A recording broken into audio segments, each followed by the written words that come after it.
Let's talk about something else. Ask, and I will answer. That's what Kreia says, I'm pretty sure. Fucking steal somebody else's line. Hide it better. I mean, fucking Wayland and Yutani too.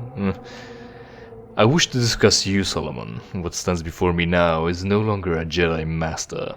Once I was a revered member of the Jedi Order that died, only to be born anew, a greater being. The Jedi Order or you? According to Channa May, you were killed on Taris. What really happened? When I fought and defeated Channa May during what is now called the Second Battle of Taris, I made the mistake of underestimating the ferocity of the retreating Mandalorians. When they destroyed the walkway beneath my feet, I plunged into the darkness, leaving everything of significance behind forever. When I awoke, I was defeated. I was broken. I was alone. Trapped beneath what seemed like a mountain of rubble, I was forced to enter into a meditation to slowly heal my broken body. In this slumber, I became unaware of the events that transpired in the galaxy around me. Yet, sometimes, I caught a fleeting glimpse of my former Padawan's mind, as if some remnants of the bond we shared still existed. It was these glimpses that allowed me to piece together the truth behind her betrayal. When my body was finally healed, I awoke from my meditations with the strength to free myself from my makeshift tomb. The galaxy around me had become a very different place. What was once Jedi was now Sith, and already had they turned on one another. I began my search for the being that was once Channa May, because I knew that out of anyone, it was she who could lead me to you, Revan. I somehow knew you were still alive, and I was right. I'm gonna need to look at my episode. Did he fight her? Did he win? Because he was running away. And so are we, in a different direction. Didn't they bombard the bridge? Not just had it mined?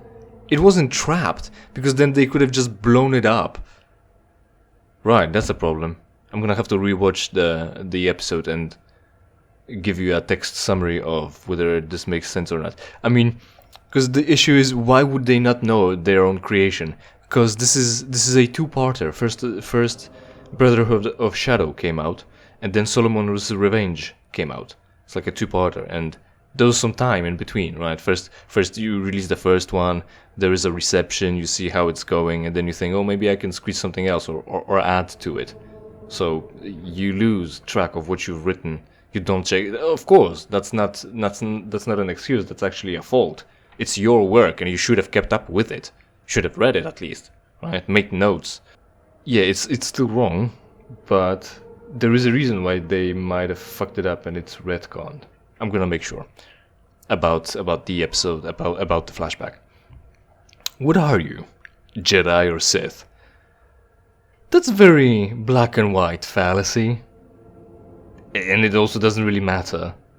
We know he went on murdering spree, corrupted Churka employees, murders people, tries to bring back an evil cult. I'm pretty sure that's not what Jedi do. Ooh, that's not very Jedi-like. So yeah, I wouldn't. He's definitely not to be called a Jedi, not even a great Jedi. But that's not necessarily that you immediately start following the Sith code. So that's hardly matters. But let's let them weasel out of this. I am a man who desires his revenge. Nothing more, yet nothing less. Yeah, pretty much, yeah. Why did you destroy all those people on the residential level of the mining facility? They were a necessary sacrifice. I needed something to coax Channa May, and by extension, you out of hiding. It was not the result of this sacrifice, but the act itself which had purpose. The moment it happened, its tragedy was echoed across the currents of the Force. Ultimately, this echo was detected by Channa May. Why didn't I feel the disturbance? And I wish to come back. Yeah, still doesn't make sense. She already knows you, Solomon, something Solomon. Yeah, Solomon, right? So, and she thinks you're dead. Start just making rumors. Just go to a bar and say, hey, hello, I'm Solomon, a Jedi Master and a Nechani. What's going on? Hi. Yeah, I don't know. No, you know, right? Get a YouTube channel. Start moving around, talking. Also, that's another problem. So you're coaxing us out to find you, or are you looking for us? Did the ledger of all the members of Orion just fall into your lap? Or did you just decide to stir up shit so that we find you? You can't have it both ways. Can you? One way or another, if you decide to stir up shit to bring out her and me, you could have skipped just having the ledger fall into your lap. Because that doesn't make sense.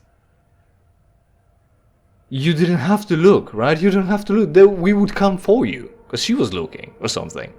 Why didn't you use the Force and send those, you know, those beeps, try to communicate with her through the remnants of the bonds you had with your apprentice? Bullshit. Bullshit. It's as if you're trying to fix what you've already written. Or that make it so that it's irrelevant. Like you have another excuse, like you're moving a goalpost. But it's just worse, because then the previous thing, it's not that it could be bad, but you've got something to fix it. It's that it's irrelevant, and you kept it. Makes sense. Doesn't make sense, and you kept it anyway. Yeah, they weren't necessary sacrifice. I'm pretty sure you could just start asking questions and making yourself known. You could have come back to fucking Dantooine. Jedi would talk about you. Anyway. Could you? Or like, because Dantooine was bombed. When did that happen? As in, when did Solomon get back on his feet to have the shit all going? You could have done it before Dantooine was bombed. Technically, because there's nothing saying that you couldn't have.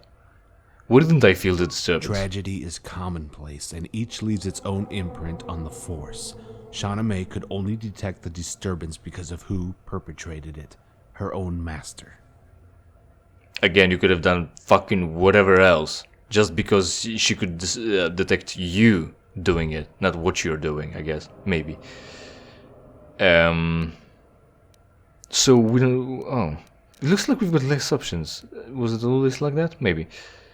Why did you destroy those people in the resistance? Yeah, I think you're talking bullshit, Solomon. I don't think that makes much sense. Do you see it differently? Leave a comment. Previous questions.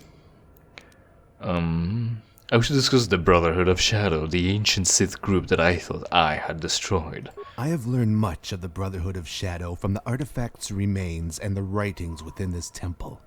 They are not a force to be trifled with so lightly. And yet you... Who were the Brotherhood of Shadow before they became trapped within the artifact? The Brotherhood of Shadow was a faction within the Sith that originates from ancient times, when the Sith themselves were an actual species rather than merely an ideological view held by the corrupt. During an invasion of Korriban by an advanced race of aliens who referred to themselves as the Infinite Empire, the Brotherhood of Shadow was a faction of individuals that served the Sith King exclusively as a sect of highly skilled warriors and assassins. It is said that the strategies and tactics the Brotherhood of Shadow pioneered on that ancient battlefield was what ultimately brought about a victory for the Sith, despite the Infinite Empire's greater numbers and advanced technologies.